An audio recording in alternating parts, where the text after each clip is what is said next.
बिस्मिल्लाहिर्रहमानिर्रहीम, अस्सलाम वालेकुम। मैं हूं लुकमान अली और आप देख रहे हैं मेरा यूट्यूब चैनल। उम्मीद करता हूं कि आप सब दोस्त जहां भी होंगे बिल्कुल खैर वफियत से होंगे। नाज़रीन, बांग्लादेश क्या तो पहले टेस्ट मैच में बदतरीन शिकस्त और उस शिकस्त के बाद पाकिस्तान क्रिकेट टीम के ड्रेसिंग रूम में जो फड्डा हुआ है, जो लड़ाई हुई है, उसकी असल स्टोरी मैं आपके सामने रखूंगा।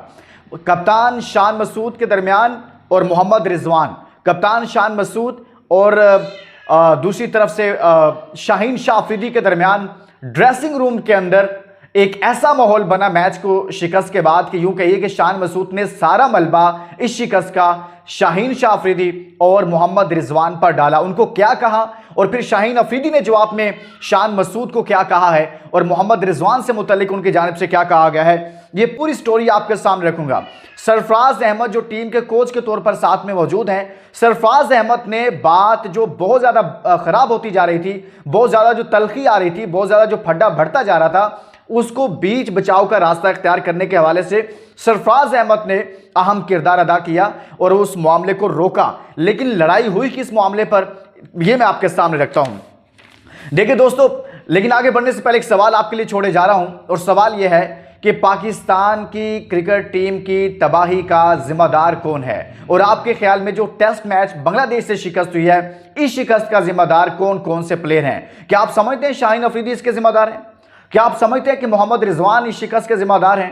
क्या आप समझते हैं कि शान मसूद बजाते खुद इस शिकस्त के जिम्मेदार हैं? तो आपने कमेंट्स में जाकर नाम लिखना है और इस वीडियो को शेयर कर दीजिएगा। मैं आपके सामने डिटेल रखता हूं दोस्तों।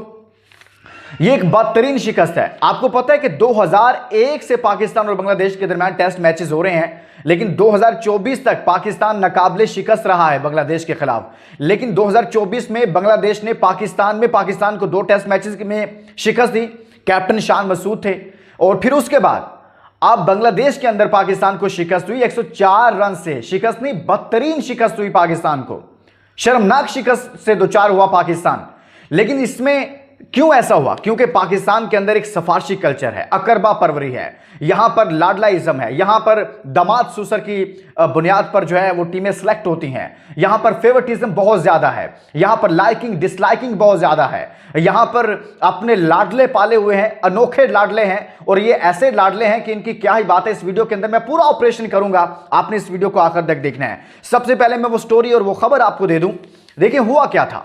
हुआ कुछ यूं था कि ड्रेसिंग रूम में जब मैच खत्म हुआ तो क्रिक इन्फो के मुताबिक जो उसने सबसे पहले स्टोरी की है, मैं उसी के बिहाफ पर आपसे बात करता हूं और कुछ और जराए से जो डिस्कशन में आ रहा है चीजें वो मैं आपके सामने रखता हूं। कि शान मसूद ने कहा कि भाई पीएसएल में तो आप 140 की पेस के साथ बॉलिंग कर रहे थे, लेकिन यहां पर आपकी एवरेज पेस जो थी वो 130 रही है, आप ये क्या कर रहे थे? ये शाहीन अफरीदी को मुखातिब करते हुए कहा और बड़े तल्ख लहजे में कहा, इस अंदाज में कहा कि जैसे ये मैच जो है वो इन प्लेस की वजह से मैं हारा हूं। शान मसूद का ये उस रवैये से या उस बात करने के अंदाज से ये तासुर मिला कि जैसे वो ये समझ रहे हैं कि इनकी परफॉर्मेंस की वजह से मैं ये मैच हारा हूं या टीम ये मैच हारी है। दूसरा, उन्होंने अपनी प्रेस कॉन्फ्रेंस में कहा कि सीनियर प्लेयर्स ने उस तरह परफॉर्म नहीं किया, यानी कि और मैं सारी शिकस्त की जिम्मेदारी लेता हूं। काफी अग्रेसिव से नजर आ रहे थे, काफी गुस्से में नजर आ रहे थे। लेकिन असल फिर सरफराज अहमद आगे बढ़े, जब दोनों तरफ से काफी ज्यादा तलखी आई और बात आगे बढ़ी तो फिर सरफराज अहमद ने बीच बचाव कराया। लेकिन एक चीज मैं आपके सामने रखना चाहता हूं दोस्तों, ये अनोखे लाडले हैं कि ये कहते हैं जी हम टेस्ट क्रिकेट खेल रहे हैं लिहाजा हमारी पेस इसलिए ज्यादा नहीं क्योंकि हमने लंबे स्पेल करने हैं। इसी मुल्क के अंदर शुएब अख्तर जो दुनिया की सबसे ज्यादा पेस और तेज बॉल करने का रिकॉर्ड आज भी रखता है, वो उसका ताल्लुक इसी मुल्क से था। वही शुएब अख्तर ओडी क्रिकेट भी खेलते थे, टेस्ट क्रिकेट भी खेलते थे और टेस्ट क्रिकेट में भी वो उसी पेस के साथ बॉलिंग करते थे जिस पेस के साथ वो ओडी में करते थे। क्या उनको नहीं पता था मैंने लंबे स्पेल करने हैं? क्या शुएब अख्तर उसमें पेस कम होती थी? वहां पर भी वो 150 की पेस के साथ, आज भी आप देखें उनकी वीडियोस निकाल कर देखें, आपको बहुत सारी उनकी वीडियोस वायरल नजर आती हैं, फेसबुक पर, टिकटॉक पर, इधर उधर नजर आती हैं। लेकिन आपको अंदाजा हो जाएगा कि वो उस वक्त भी इसी पेस से बॉल करते थे। ये अनोखे लाडले हैं कि जी हम T20 में तो हम पेस के साथ बॉलिंग कर लेंगे, वहां पर भी सम टाइम नहीं अब इनसे होती, लेकिन हम टेस्ट क्रिकेट में नहीं करेंगे। भाई तुम दुनिया की कोई सबसे अनोखी तरीके के लाडले हो, हमारे ऊपर सवार हो रहे हो। वकार यूनुस को देखें, वो टेस्ट क्रिकेट खेलते थे। ये मोहम्मद शमी को देखें, कितनी पेस होती थी उस बंदे की टेस्ट क्रिकेट के अंदर, और तुम लोग सिर्फ 4 ओवर करवाते हो T20 में और पूरे सुपरस्टार बनके हमारे ऊपर मुसल्लत हो जाते हो और कहते हो हमने टेस्ट क्रिकेट के अंदर इसलिए पेस के साथ बॉल नहीं कर रहे क्योंकि लंबे स्पेल करने हैं, हो नहीं सकते, मुमकिन नहीं है। क्यों मुमकिन नहीं? आपके साथ ही नाहिद राना कर रहे थे। लेकिन मैंने मिसाल दी है शुएब अख्तर की, आपके वकार यूनुस की। ये लोग मजदूरों की तरह बॉलिंग करते थे, जैसे मजदूर मजदूरी करता था ना, सारा दिन खपाता था अपने आप को। ये लोग इस तरह से टेस्ट क्रिकेट खेलते थे, टेस्ट क्रिकेट को इस तरह से और अपनी डोमेस्टिक क्रिकेट को इस तरह से खेलते थे। और ये हमने अपने ऊपर लाडले सवार रिजवान को देखें, उसकी परफॉर्मेंस को देखें। और भाई साहब बहुत हो गया है, आपने जितनी क्रिकेट खेलनी है खेल ली। रावलपिंडी टीम का जो कप्तानी आपने की, फिर आपके साथ जो बीबीएल में हुआ, फिर जो खेलना था आपने बहुत अच्छा खेल लिया। अब आपके बस की बात नहीं रही है, आपका वो फेज गुजर गया है जो जिसमें आपने जितनी क्रिकेट खेलनी थी। ये अब आपके पास वो क्रिकेट नहीं रही है। और अब आते हैं शान मसूद साहब पर। शान मसूद साहब की अपनी कप्तानी के अंदर पाकिस्तान 15 मैचेस खेला है, उनकी टेस्ट टीम के वो कैप्टन है, जिसमें से 4 मैचेस में शिकस्त हुई है। अब ये बाकी के मैचेस तो ये, अगर मैं मान लूं कि शाहीन अफरीदी ने अच्छा परफॉर्म नहीं किया, आप हार गए, लेकिन बाकी के मैचेस में कौन अच्छा परफॉर्म नहीं करता रहा? 11 मैचेस में उनकी कप्तानी में पाकिस्तान को शिकस्त हुई है, 11 मैचेस में। और उनकी अपनी इनफरादी परफॉर्मेंस भी कोई बहुत अच्छी नहीं है, कोई एवरेज आउट ऑफ बॉक्स नहीं है, कोई ऐसे नहीं है जैसे मोहम्मद यूसुफ हमारे टेस्ट क्रिकेटर थे, डबल सेंचुरियां कर रहे होते थे, सेंचुरी कर रहे होते थे, पता होता था क्रीज पर मौजूद हैं। जैसे यूनुस खान रन्स करते थे, इंजमाम रन्स करते थे, इवन कि मिसबा टेस्ट क्रिकेट अच्छी खेलते रहे हैं। लेकिन यूसुफ तो बहुत दूर की बात है, उस जैसा तो बैट्समैन शायद ही पाकिस्तान को मिडिल ऑर्डर में इस तरह का बैट्समैन मिले। क्या स्टाइलिश प्लेयर था टेस्ट क्रिकेट पर। फिर ओडीआई क्रिकेट उन्होंने बड़ी अच्छी खेली। फिर यूनुस खान को देखें टेस्ट क्रिकेट की कितनी खूबसूरत टेस्ट क्रिकेट खेलते थे। आप देखें सारे के सारे ओपनर्स आगे हैं। सलमान अली आगा हमारी T20 टीम के कैप्टन हैं और यहां पर उनके हाथ पांव फूल गए हैं। सऊद शकील साहब को देखें, वो कोयटा ग्लैडिएटर्स के कैप्टन थे, PSL में ओपनिंग कर रहे थे। आप अंदाजा करें कि वो T20 क्रिकेट की वो ओपनिंग कर रहे थे, वो बतौर ओपनर खेलते रहे हैं। तो फिर इस तरह से क्रिकेट तबाह होगी और हमारे पास तो कोई मिडिल ऑर्डर का तो कोई बैट्समैन ही नहीं नजर आ रहा।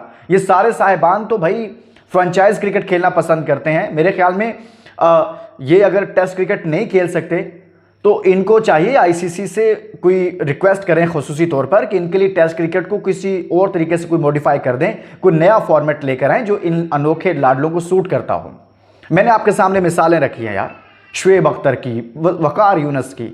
आप जो लोग उनको देखते रहे हैं बॉलिंग करते हुए, वो इस चीज़ को जानते हैं कि वो टेस्ट, आप लोग बहुत सारे आप लोगों में से ऐसे दोस्त होंगे जो टेस्ट क्रिकेट को भी बॉल टू बॉल देखते थे ना, वो इन लोगों की वजह से देखते थे। ये सुपरस्टार्स थे, बॉलिंग करते थे, पता चलता था फाइट होती है। आपको टेस्ट क्रिकेट देखता है, देखेगा कैसे?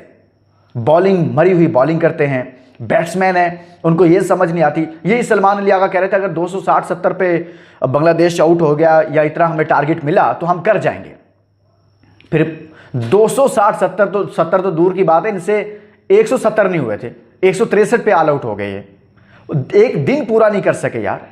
इतना बड़ा अलमिया पाकिस्तान की क्रिकेट का। कोई पूछेगा, कोई सवाल करेगा कि हमारी क्रिकेट कहां पर चली गई है? पहले T20, फिर ODI और अब टेस्ट क्रिकेट, तीनों फॉर्मेट में मुकम्मल तबाही फिरी हुई है।